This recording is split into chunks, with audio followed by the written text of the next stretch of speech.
සුවලෝකයට ඔබව සාදරයෙන් පිළිගන්නවා. අද අපි බලමු බඩ මහත් වීමට හේතු සහ ඒක අඩු කරගන්න විදිහ. බඩ මහත් වෙන එක ලස්සනට විතරක් බලපාන්නේ නැහැ. ඒක ඔබේ සෞඛ්‍යයටත් ගැටලු ඇති කරන්න පුළුවන්. වැඩියෙන් පැණි බීම බොන අයට බඩ ඉක්මනින් මහත් වෙනවා. විශේෂයෙන් සිසිල් බීම සහ පැණි තේ මේකට හේතු වෙනවා. දවස පුරා ව්‍යායාම නැති අයගෙනං බඩේ මේදේ එකතු වෙනවා. විශේෂයෙන් දිගටම ඉඳගෙන වැඩ කරන අයට මේක වැඩි. රැට වැඩියෙන් කන එකත් බඩ මහත් වීමට හේතුවක්. නිදාගන්න කලින් කනවා නම් මේදේ ඉක්මනින් එකතු වෙනවා. පාන්, රොටි, කේක් වගේ පිටි කෑම වැඩියෙන් කන අයට බඩ මහත් වෙනවා. ඒ නිසා ඒවා අඩු කිරීම වැදගත්. වතුර අඩුවෙන් බොන අයටත් බඩේ මේදේ වැඩි වෙන්න පුළුවන්. දවස පුරා හොඳට වතුර බොන්න. නිදා ගැනීම අඩු වුණාම ශරීරයේ මේදය වැඩි වෙනවා. දවසට පැය 7ක්වත් නිදාගන්න උත්සාහ කරන්න. වැඩියෙන් තෙල් කෑම කන එකත් බඩ මහත් කරනවා.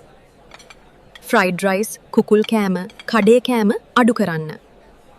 බඩ අඩු කරගන්න නම් දවසට ටිකක් හරි ඇවිදින්න. විනාඩි 30ක් ඇවිදීමත් ප්‍රමාණවත්.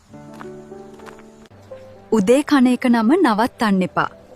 නැවැත්තුවොත් වැඩියෙන් කන්න හිතෙනවා. පළතුරු සහ එළවලු වැඩියෙන් කන අයට බඩේ මේදේ අඩු වෙනවා. ඒවා ශරීරයට හොඳ පෝෂණයක් දෙයි. දවසට කීප වතාවක් තේ බොනවා නම් ඒක අඩු කරන්න.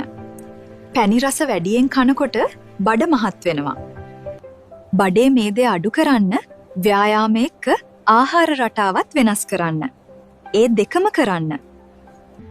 ඉක්මනින් බඩ අඩු කරන බෙහෙත් කියලා දේවල් ගන්න එපා. ඒවා සෞඛ්‍යයට අහිතකර වෙන්න පුළුවන්. බඩ මහත් වෙන එක පාලටය කරන්න පුළුවන්. ඒකට ඕන හොඳ පුරුදු සහ ටිකක් ඉවසීම. මේ වගේ තවත් සෞඛ්‍ය සම්බන්ධ වීඩියෝ බලන්න සුවලෝකයේ channel එක subscribe කරන්න.